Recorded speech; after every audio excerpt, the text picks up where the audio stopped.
பகவத்கீதையில் 4வது சாப்டரில் 21வது ஸ்லோகம். நிராசீரியத சித்தாத்மா த்யக்த சர்வ பரிக்ரஹ ஷாரீரம் கேவலம் கர்ம குர்வம் நாப்னோதி கில்பிஷம். இப்போ இதுக்குள்ள அர்த்தத்தை பார்க்கலாம். கண்ணன் அர்ஜுனன்ட்ட ஒவ்வொரு கர்மா செய்யும்போதும் அதுக்குள்ளே ஞானம்ங்கிற அறிவை வச்சுண்டு காரியம் பண்ணாதான் அது கர்மயோகமாகும். அப்போ தான் இந்த பாவ புண்ணியம் நம்மளை அண்டாதுன்னு சொன்னார் இல்லையா.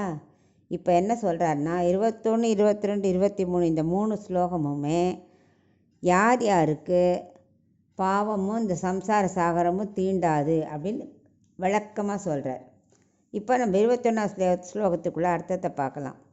யாருக்கு அந்த ஆசை இருக்காது, பலன் பாவம் சேராதுன்னா நம்ம செய்கிற ஒவ்வொரு காரியத்துலேயும் ஆசை அற்று செய்யணும். அதாவது நம்ம எனக்காக நான் செய்கிறேன், நான் நன்னா இருக்கணுங்கிறதுக்காக செய்கிறேன், நான் தான் பண்ணேன், இந்த அகங்காரம் மமக்காரெல்லாம் இல்லாமல் செய்யணும்.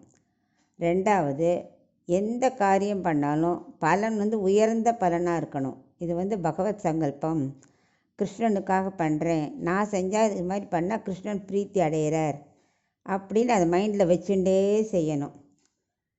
அந்த இது இருக்கு இல்லையா ஆத்மா, அது கண்ட விஷயத்தில் போகாமல் இருக்கணும். ஆசையில் இதை பார்க்கணும், அதை பார்க்கணும், இங்கே போகணும், அங்கே போகணுன்னு அந்த மனசு கண்டு அலப்பாயக்கூடாது. சிந்தை, அகங்காரம், புத்தி இவை தான் மனசில் வெவ்வேறு நிலைகள். மனசோட வெவ்வேறு நிலைகள் என்னென்னா சிந்தை, அகங்காரம், புத்தி. சிந்தைன்னா என்ன? சிந்திக்கிறது. இதை நம்ம இன்றைக்கி என்ன பண்ணலாம், எதை பண்ணலாம் அப்படின்னு அது சிந்திச்சுட்டே இருக்கிறது. புத்தி என்ன பண்ணும்? அதை நோக்கி செல்லும்.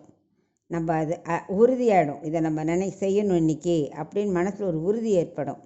ஒரு பிடிச்ச காரியம் செய்யறச்ச மனசில் ஒரு உறுதி ஏற்படும். அதை செஞ்சு முடித்தவொடனே என்ன ஆகும்? பார்த்தியா, நான் தான் பண்ணேன் பார்த்தியா அப்படின்னு ஒரு அகங்காரம் வரும். ஸோ இந்த மாதிரி இந்த மூணையும் வேண்டாததை சிந்திக்கக்கூடாது. நமக்கு எது தேவையோ அதை மட்டும் சிந்திக்கணும்.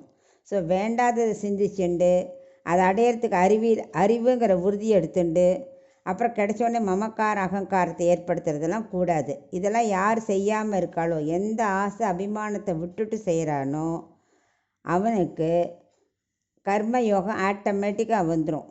ஆத்மாவில் உறுதி ஏற்படும். அவனை பாவ புண்ணியமோ இந்த சம்சார சாகரமோ தீண்டாது அப்படின்னு இந்த 21ஆம் ஸ்லோகத்தில் எக்ஸ்பிளைன் பண்ணுறார்.